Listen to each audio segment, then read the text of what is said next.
स नः पितेव सूनवेग्ने सुपायनो भव सजस्वा नः स्वस्तये। ये बंधुओं, आज की हमारी सूक्ति है स्वयं यजस्व दिवि देव देवान।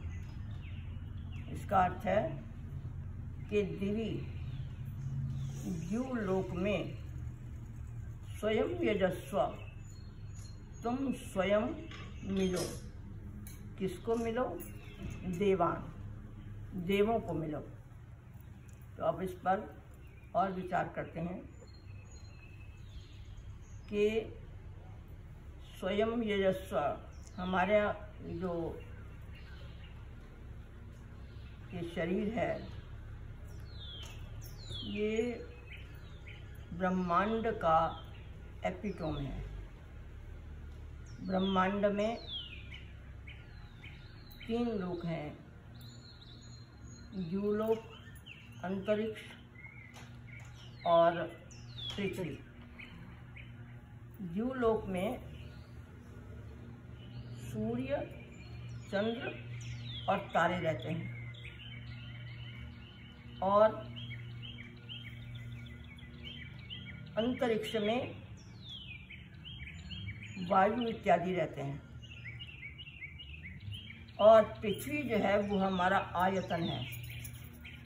आयतन का अर्थ है आश्रय है, जिसके अंदर प्राणी जो है रहते हैं, वो भोग करते हैं।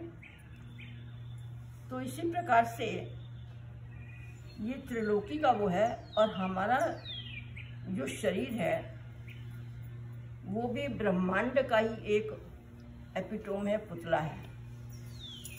उसके अंदर भी द्युलोक, अंतरिक्ष और पृथ्वी है। यहाँ भी द्यु, अंतरिक्ष और पृथ्वी है। द्युलोक कौन सा है? द्युलोक है यह मस्तिष्क से सारा ऊपर जो है, ये जो शिरोभाग है ये द्युलोक है। इसके अंदर इंद्रियां रहती हैं। आप कहोगे कि इंद्रियां तो हमारी नीचे हैं, कोई चलने की है, कोई खाने की है, कोई कैसे है, तो ये तो सारी नीचे है, तो उसके अंदर कैसे हैं? उनके अंदर उसका ज्ञान रहता है। कैसे हमको पता चलता है? अभी अनुश्रव बैठे बैठे जो बोलता है, अरे मैं तो भूल ही गया और मुझे तो वहाँ जाना था, अरे मेरे को तो पता ही नहीं है। तो क्या है कि हम इस हाथ को जो है ना यहाँ लगाते हैं जाकर के। कभी हमने ये नहीं किया अरे मैं तो भूल गया। तो जब भी हम कोई बात ऐसी करते हैं तो हम अपने मस्तिष्क के ऊपर लगाते हैं। इसका मतलब ये है कि जो ज्ञान की बात है, जो इंद्रियां हैं वो वहाँ पर रहती हैं, वहाँ पर ही चिंतन करती हैं और वहीं पर ही हमको सोचना पड़ता है उनके विषय में, भले ही वो कहीं पर भी हों। लेकिन अगर हम चिंतन करेंगे तो मस्तिष्क में जाके करेंगे।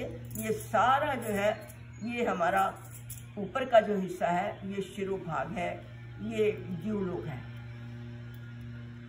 और मध्य लोक क्या है? अंतरिक्ष। ये जो बीच का भाग है ये अंतरिक्ष है, जिसके अंदर ये जठराग्नि है। उसमें भी सूर्य रहता है, इसमें भी जठराग्नि है। जो अग्नि भी जो है ना वो भी सूर्य का ही प्रतीक है।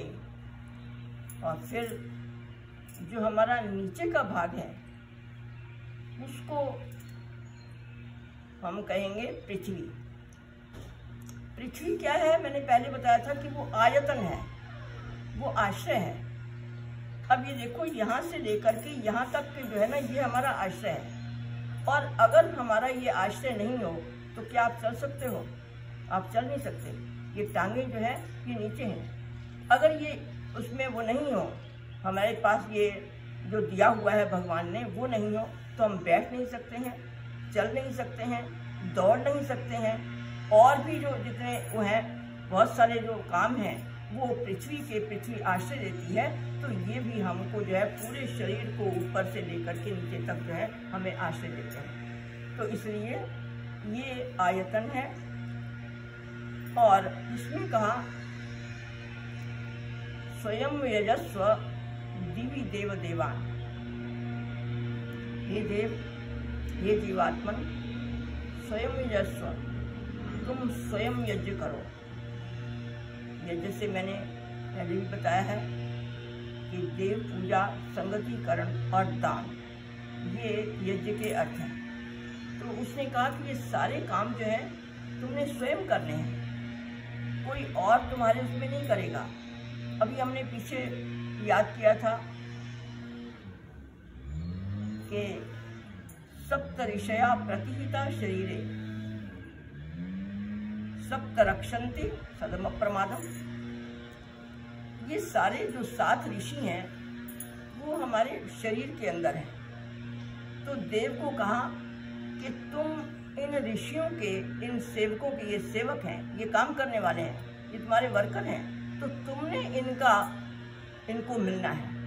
ये तुम्हें नहीं मिलेंगे, क्योंकि जो राजा होता है, जो बादशाह होता है, वो जो प्रजापति है वही जाकर के मिलता है, वही उनके लिए व्यवस्था करता है और वही उनको काम बताता है और उनके ऊपर शासन करता है। तो इसलिए इंद्रियों के ऊपर तुमने क्या करना है, स्वयं विचार करना है, स्वयं जाकर के मिलना है, स्वयं उनको आज्ञाएं देनी है, स्वयं उनसे काम करवाना है।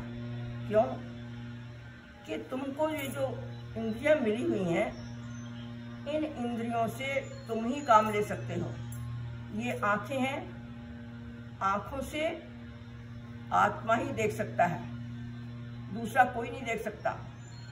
और ये जो कान है, उनसे आत्मा ही सुन सकता है, अपने आप सुन सकता है, कोई और जो है इन कानों को लगा करके जो है वो सुन नहीं सकता है। इन हाथों से वो स्वयं काम कर सकता है, इस जिह्वा से वो स्वयं स्वाद ले सकता है, कोई और नहीं करता है। जितनी भी हमारी इंद्रियां हैं वो सारी की सारी आत्मा के अधीन है। इच्छा, सुख, दुख, द्वेष, प्रयत्न, ये जो है ये आत्मा के चिन्ह है। और उसने इच्छा भी करनी है और उसने प्रयास भी करना है। क्यों कि ये कहा जाता है कि भोगापवर्गार्थम दृश्यम। दृश्यम, ये जो संसार है ये भोग और अपवर्ग के लिए है। तो उसने ही, ये आत्मा ही चेतन है, उसने ही इसको भोग और अपवर्ग के योग्य बनाना है। ये भोग है, उसने भोगना भी है और साथ साथ इसका अपवर्ग का अर्थ है इससे मुक्ति भी पानी है। तो इसलिए ये दोनों काम जो हैं उसने करने हैं। देखो, हर व्यक्ति, ये आवश्यक नहीं है कि वो ध्यान लगाए और ध्यान लगा करके मोक्ष को प्राप्त करे। जो मोक्ष का रास्ता है दोनों हैं। जो संसार है वो हमें भोग भी देता है और अपवर्ग भी देता है। मैं छोटी सी बात करती हूँ कि जैसे ये बच्चे जो है भोजन खाते हैं, भोग करते हैं, लेकिन भोग के अंदर इनका अपवर्ग भी होता है। अगर ये विचार करें तो अपवर्ग कैसे है? ये खाना खाते हैं तो ऐसा पेट भर करके नहीं खाते और उसमें ये विचार करते हैं, ये विवेक होता है कि हमारा पेट जो है वो भरना नहीं चाहिए, उसमें थोड़ा हिस्सा जो है खाली रहना चाहिए और इससे जो है हमारा शरीर जो है स्वस्थ रहेगा और हम काम करने के लायक बनेंगे और हमें जो है पूरी शतायु जो है उसको प्राप्त करेंगे और इससे भी अधिक करेंगे। तो हर काम के अंदर जहाँ भोग है वहाँ अपवर्ग भी साथ में है। धन है, हम धन कमाते हैं और धन को अगर हम न्यायपूर्वक कमाते हैं, ईमानदारी से कमाते हैं, विवेक पूर्वक कमाते हैं, तो ये भोग तो करना ही है, काम तो कर ही रहे हैं, लेकिन उसके साथ साथ अपवर्ग भी है। तो विचार करके कामों को करना, किसी भी चीज़ को, संसार के अंदर, इस जड़ संसार के अंदर जितनी भी चीज़ें हैं वो सारी भोग के लिए भी हैं और अपवर्ग के लिए भी हैं। चाहे वो उसके अंदर चेतनता नहीं है।